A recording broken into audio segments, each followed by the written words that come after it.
There is someone in your life who always seems to understand you perfectly. They know exactly what to say. They know exactly when to say it. They feel your pain before you even speak it. And somehow, things always go their way, not because they are lucky, not because they are kind, because they are using something against you that you thought was a gift, your ability to feel. This is dark empathy, and by the end of this audiobook, you will never be manipulated the same way again. Most people believe the most dangerous individual in any room is the one who feels nothing, the cold one, the calculating one, the person whose eyes carry no warmth, no recognition, no flicker of genuine human feeling. We have been taught to fear the sociopath, the individual who moves through the world without conscience, without remorse, without the internal compass that most people call empathy. And the fear is reasonable. That person is dangerous. But they are not the most dangerous person in the room. The most dangerous person in the room is the one who feels everything and has chosen to use that feeling as a weapon. This is the dark empath. And the reason they are so extraordinarily difficult to identify, to resist, and to protect yourself from is precisely this: they do not look dangerous. They look like the most understanding person you have ever met. They look like the friend who always knows when something is wrong before you say it, the partner who anticipates your needs before you voice them, the colleague who seems to intuitively grasp what matters to you, what frightens you, what makes you feel seen and valued. They are fluent in the language of your inner world, and they learned that language not to love you. They learned it to navigate you. Throughout this audiobook, we will examine the full architecture of dark empathy, what it is, how it differs from both healthy empathy and the absence of empathy, how it develops in the human psyche, and most critically, how it operates in the real-world relationships that are affecting your life right now. By the final chapter, you will carry something that cannot be taken from you, the ability to see what was previously invisible, because the first protection against manipulation is always the same: understanding exactly how it works. Chapter 1. What dark empathy actually is, and why nobody talks about it. To understand dark empathy, you must first understand what empathy actually is, not as a social concept, not as a moral virtue, but as a precise neurological function. Empathy, in the technical language of neuroscience, is the capacity of one human nervous system to model the internal state of another. When you witness another person in pain, a network of neurons in your own brain, the mirror neuron system, fires in a pattern that partially replicates the neural signature of that pain. You do not merely observe the other person's suffering, you simulate their experience within your own biological hardware. This is not a metaphor. This is a measurable, documented neurological event. The empathic individual, when they say they feel your pain, is describing something that is literally physiologically true. Their nervous system is running a model of your internal state. The feeling they experience is a biological echo of your own. This capacity is one of the most remarkable features of the human brain. It is the neurological foundation of compassion, of caregiving, of the profound bonds that form between people who have shared their deepest experiences with one another. Without it, the social fabric of human civilization would not exist. But here is the dimension of empathy that the standard conversation almost always omits. Empathy is a capacity. It is a tool. And like every tool ever constructed in the history of human civilization, what matters is not the tool itself. What matters is who is holding it and what they have decided to build. In 2020, a research team led by psychologist Nadja Haim at Nottingham Trent University published a study that formally introduced the concept of the dark empath to the psychological literature. Haim and her colleagues were investigating the relationship between empathic capacity and the so-called dark triad of personality traits, narcissism, Machiavellianism, and psychopathy. The conventional assumption, the one that had guided psychological thinking for decades, was that high empathy and dark triad traits were mutually exclusive, that the presence of one necessarily implied the absence of the other, that the dark, manipulative, self-serving individual was, by definition, also the low empathy individual. The data demolished this assumption entirely. Haim's research identified a significant cluster of individuals who scored high on measures of both empathic ability and dark triad traits simultaneously. These individuals could accurately read the emotional states of others. They could model internal worlds with precision. They understood, at a sophisticated level, what other people were feeling, what they needed, and what they feared. And they were using this understanding in the service of their own goals, with minimal concern for the well-being of the people they were reading. The dark empath was not a theoretical construct. It was a documented, measurable psychological profile, and the research revealed something even more unsettling. When Haim and her colleagues compared dark empaths to individuals who were simply dark, those with high dark triad traits but low empathy, they found that the dark empaths were, on multiple measures, more capable of producing harm. The reason is straightforward once understood. A person who cannot read others is limited in their ability to manipulate them. They must use blunt instruments, force, aggression, obvious coercion. Their methods are visible. The damage they cause is traceable. Their victims can identify the mechanism of what was done to them. The dark empath operates with surgical precision. They know your vulnerabilities not because they guessed, but because they felt them. They know which words will comfort you, which gestures will disarm you, which moments of apparent understanding will lower the wall you would otherwise keep raised. They do not need force. They do not need aggression. They have something far more powerful. They have access to your interior. The dark empath does not break through your defenses. They are invited through the door, because they arrive wearing the face of everything you were hoping to find. Chapter 2. The Architecture of Manipulation.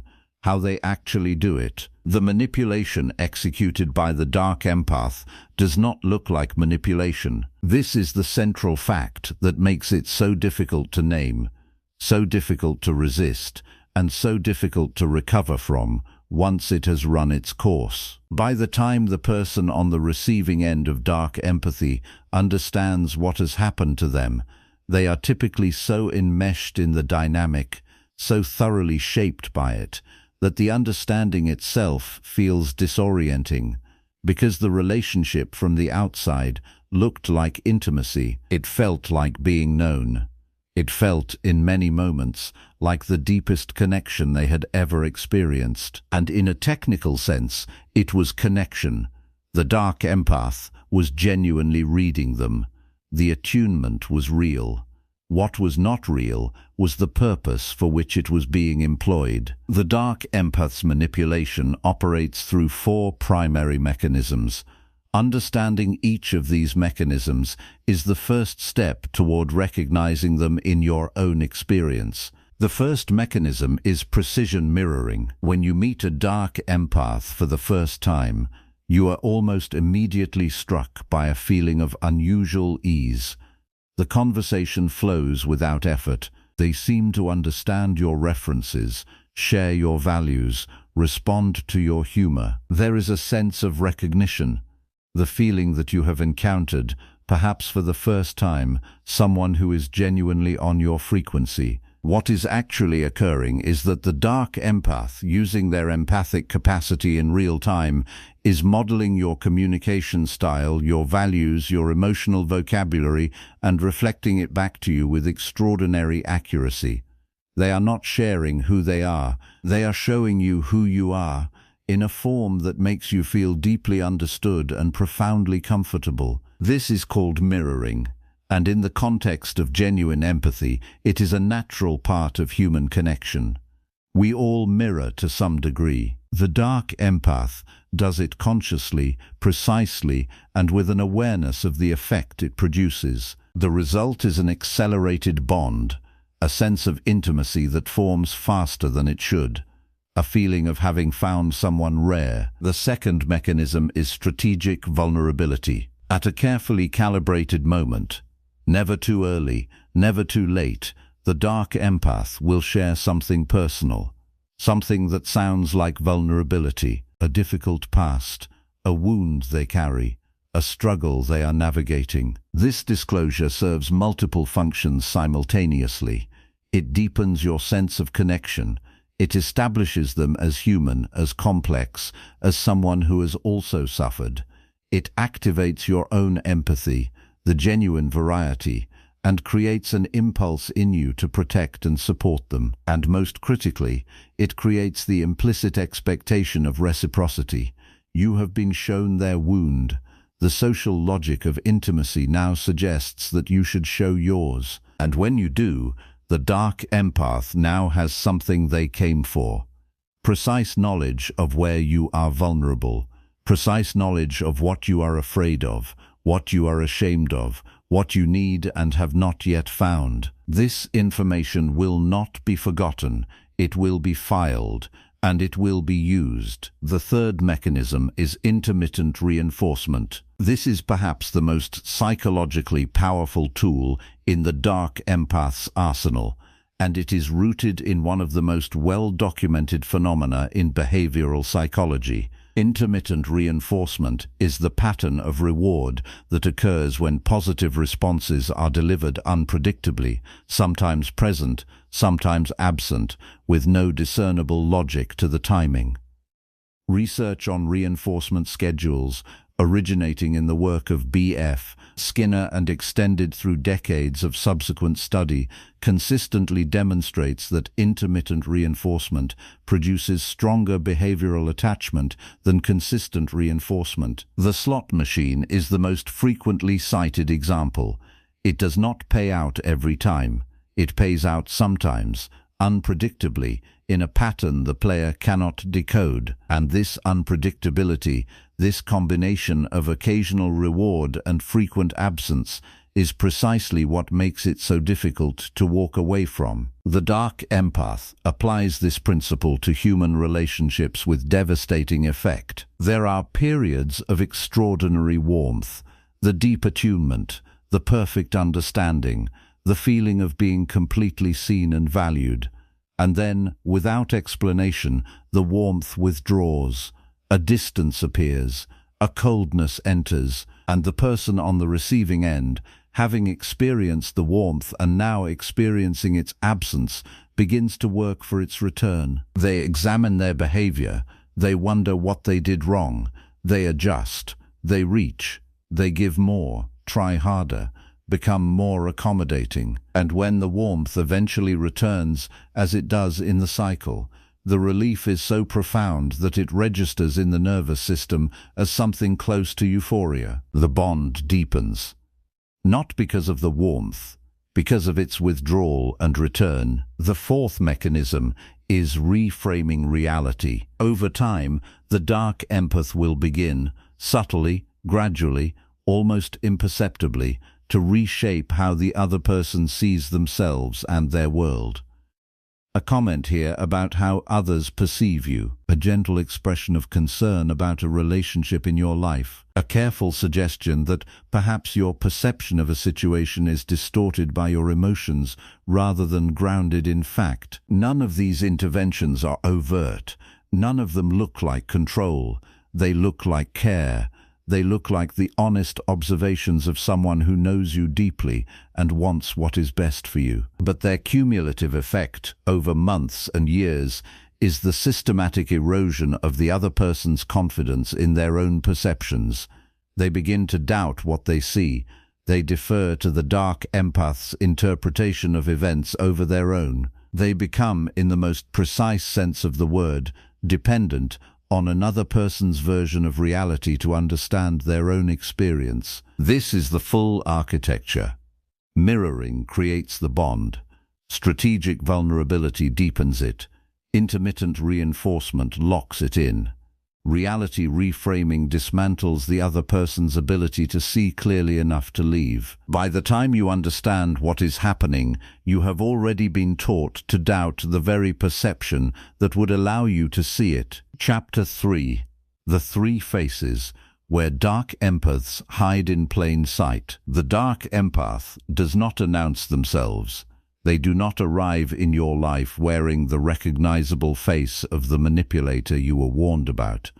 They arrive wearing one of three faces, each of them convincing, each of them designed to disarm a specific type of guard. The first face is the healer. This is the dark empath who presents primarily as a helper. They are the first to notice when you are struggling.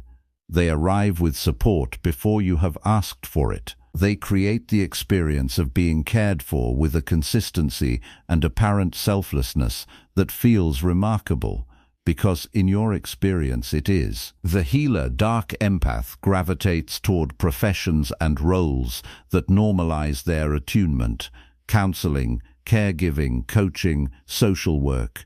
Within these roles, their empathic capacity appears entirely appropriate. Their interest in other people's inner worlds is professionally justified. Their deep knowledge of your vulnerabilities feels like therapeutic attunement rather than information gathering. The signal that distinguishes the genuine healer from the dark empath wearing that face is what happens when you no longer need healing. The genuine helper celebrates your growth. They want you to become more independent, more confident, more capable of living without their support. Their purpose is fulfilled when you no longer need them. The dark empath experiences your independence as a threat. As you grow stronger, as your need for them decreases, you will notice a shift. New problems appear that require their support. Your confidence is gently questioned. Your growing independence is reframed as distance, as coldness, as something that is hurting the relationship. Because a healed person cannot be controlled. The second face is the witness. This is the dark empath, who presents as the perfect confidant. They are extraordinarily good at listening.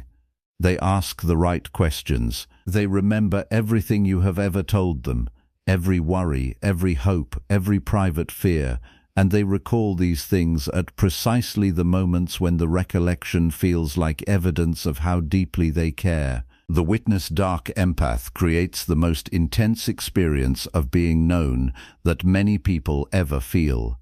In a world where most people are waiting for their turn to speak, the witness actually listens, actually remembers, actually asks about things you mentioned 3 months ago. The difference between this and genuine attentive caring is discernible only across time.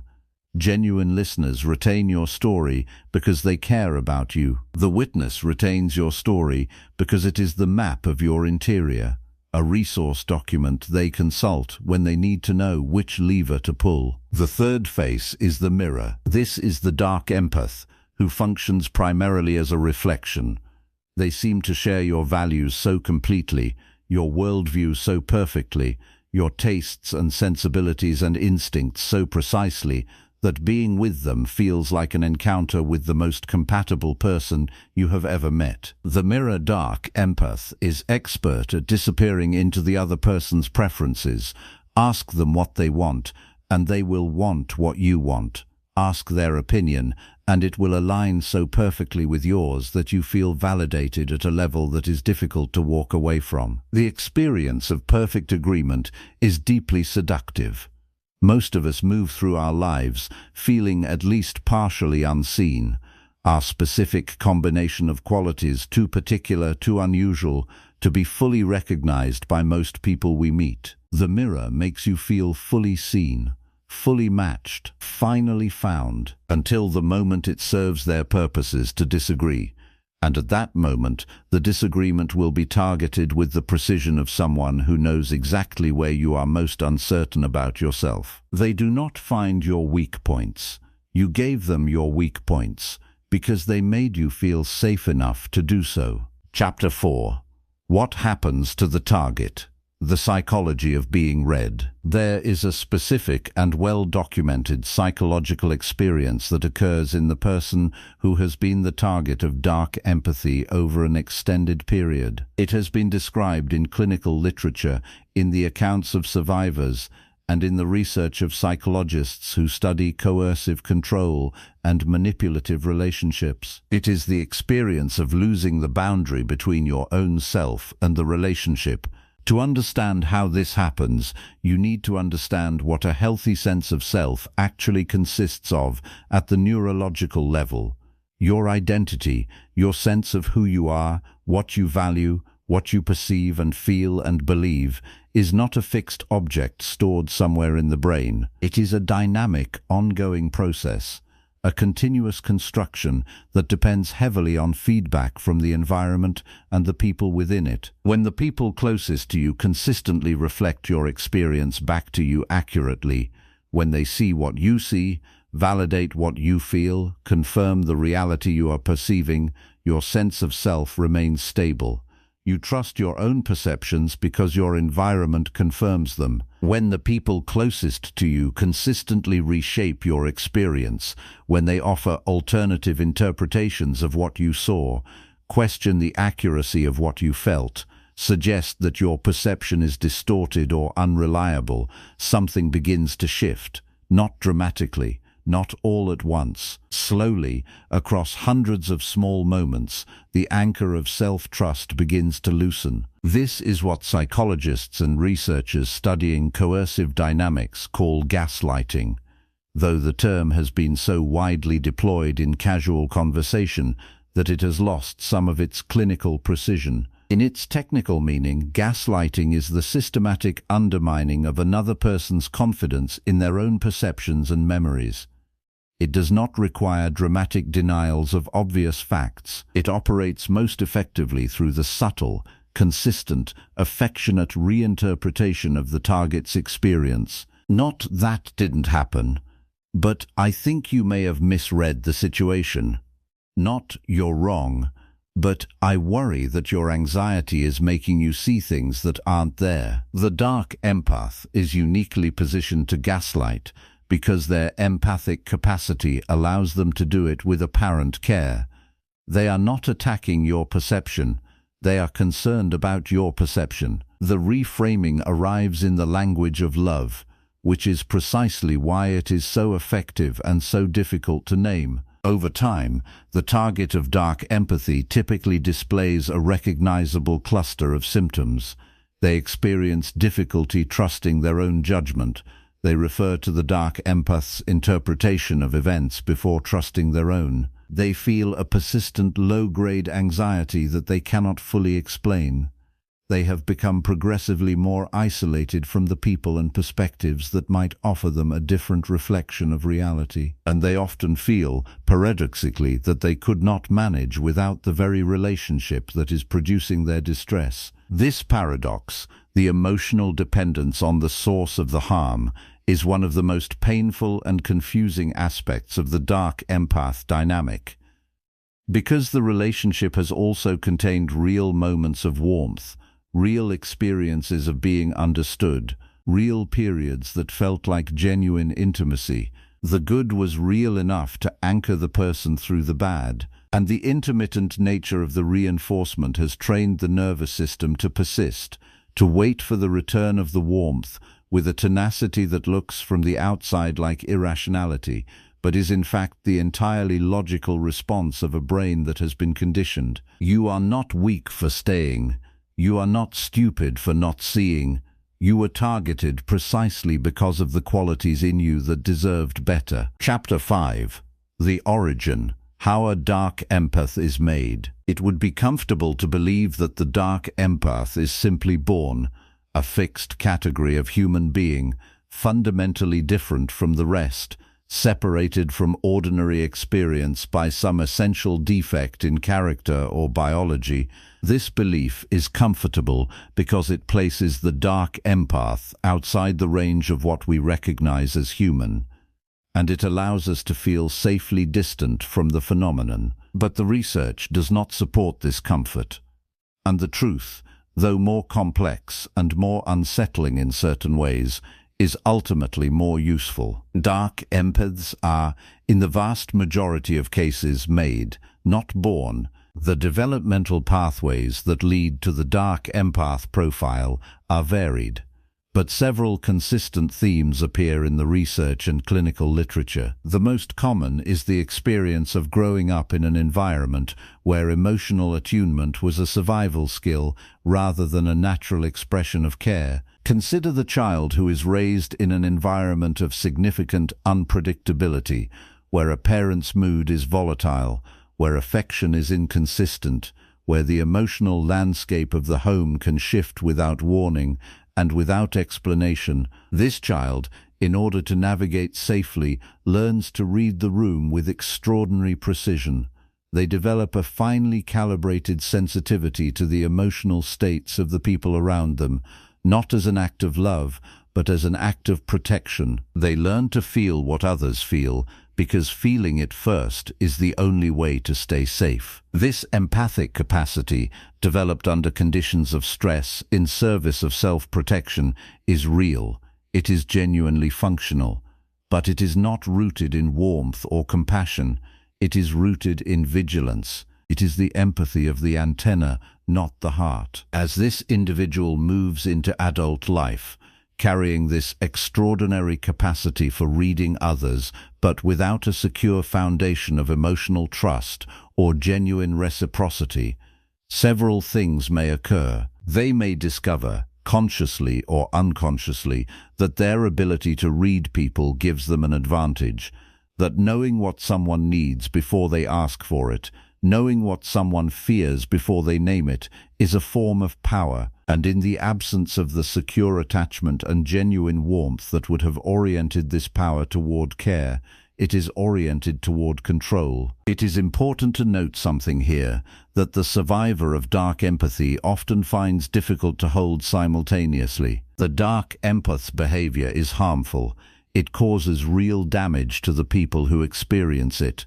That damage deserves to be named clearly and without minimization. And the dark empath is also, in many cases, themselves a person who was harmed, who developed their capacity for manipulation in response to an environment in which manipulation was modeled, or in which their survival required the development of skills that were never meant for love. Both of these things are true, and holding both does not diminish the harm.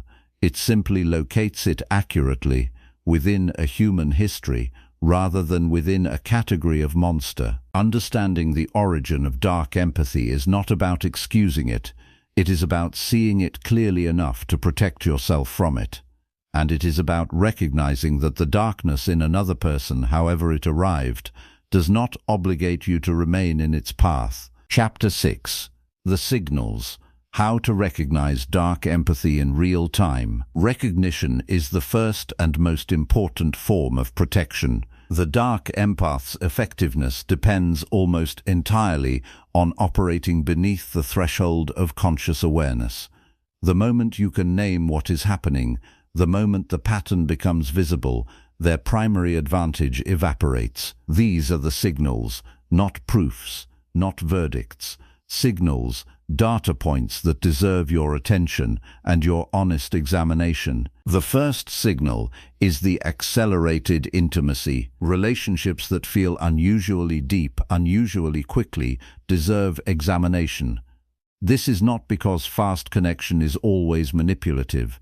Genuine chemistry exists, and some people do bond quickly and authentically. But an intensity of understanding that arrives in the first days or weeks of knowing someone, before there has been sufficient time for real trust to be built through real experience, is worth noticing. The dark empath creates the sensation of deep knowing rapidly. If it feels faster than it should, pay attention to that feeling. The second signal is the asymmetry of disclosure. Track the exchange of personal information across time. In a healthy relationship, vulnerability tends to flow in both directions at a roughly similar pace. Both people share, both people receive. In the dark empath dynamic, you will often find, particularly in retrospect, that you disclosed substantially more than they did. Their apparent vulnerability was targeted and calibrated. Yours was broader, deeper, and more freely given. Ask yourself, how much do I actually know about this person's inner world? How much do they know about mine? The third signal is the feeling of walking on glass. This is one of the most reliable indicators. If you find yourself regularly monitoring your behavior to avoid a reaction, if you are consistently calculating how to phrase something, what to omit, what mood they appear to be in before you decide how to approach them, your nervous system is telling you something important. This level of vigilance is not a feature of safe relationships. It is an adaptation to unpredictability. The fourth signal is the erosion of outside perspective. Notice whether your relationships with other people, friends, family, colleagues, have contracted since this person entered your life. Dark empaths frequently, gradually, and often apparently reasonably create distance between their target and the people who might offer an outside view. They may express concerns about a friend's influence. They may create situations where choosing them requires creating distance from others. They may simply occupy so much of your emotional and cognitive bandwidth that other relationships naturally atrophy. The fifth signal is the persistent doubt about your own perception. If you regularly find yourself second-guessing what you clearly saw or felt, if your internal monologue contains frequent reframings of your own experience in the direction of their interpretation, this is the most significant signal of all. Healthy relationships strengthen your trust in your own perceptions. They do not require you to override them. Your body keeps the score even when your mind has been convinced to doubt it. The discomfort you feel in your gut is data. Learn to read it. Chapter 7. The Recovery.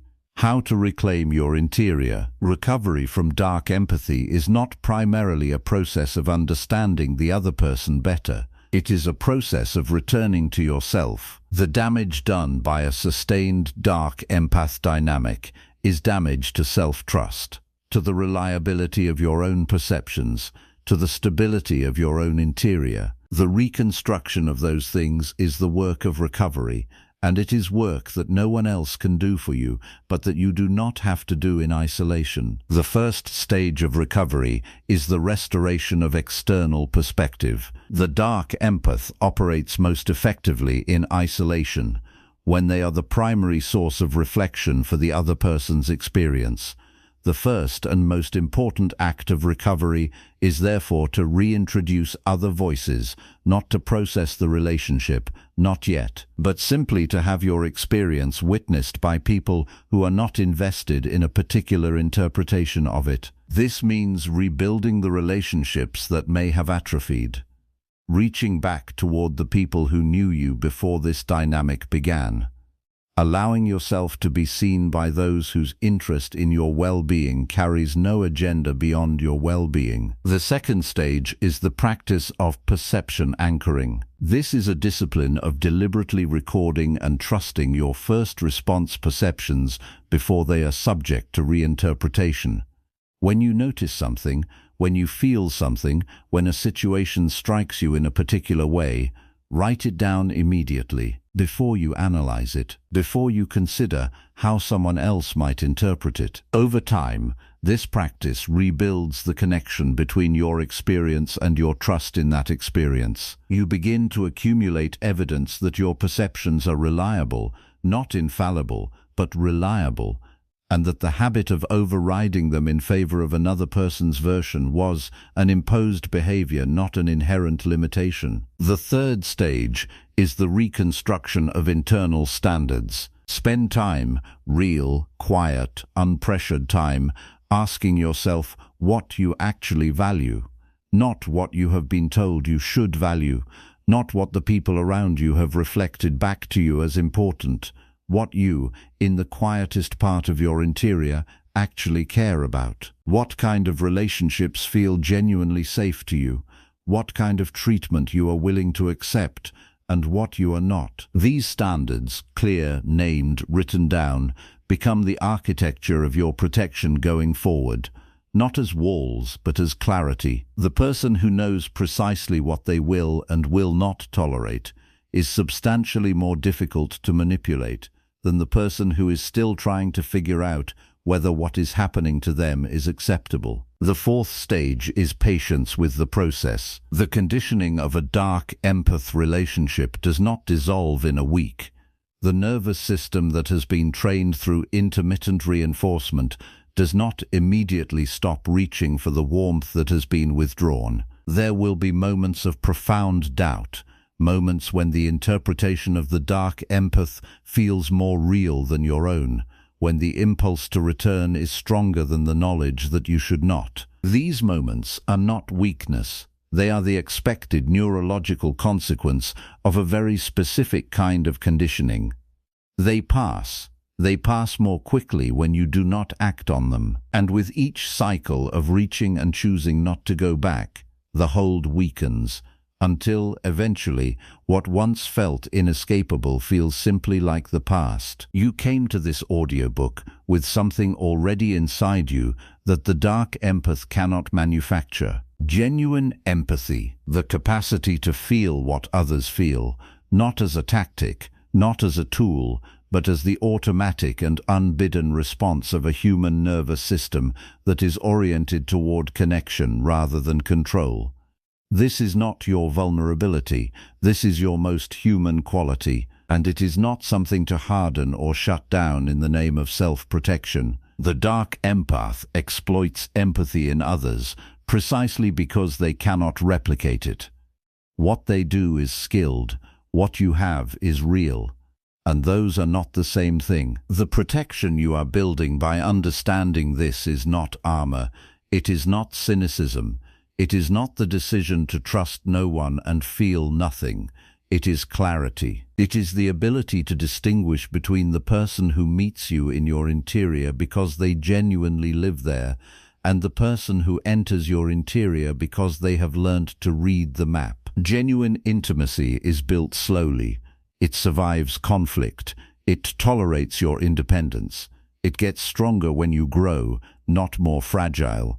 It does not require you to doubt what you clearly see. It does not make you feel smaller over time. You know the difference. Your body knows the difference, even when your mind has been convinced to override it. What you have learned in this audiobook is not how to be less trusting. It is how to trust more precisely. The world contains people who will receive your empathy with the care it deserves. People whose access to your interior will make you more fully yourself, not less. People in whose presence your perception sharpens rather than blurs. Those people exist, and you deserve them. You are the signal. Protect it accordingly.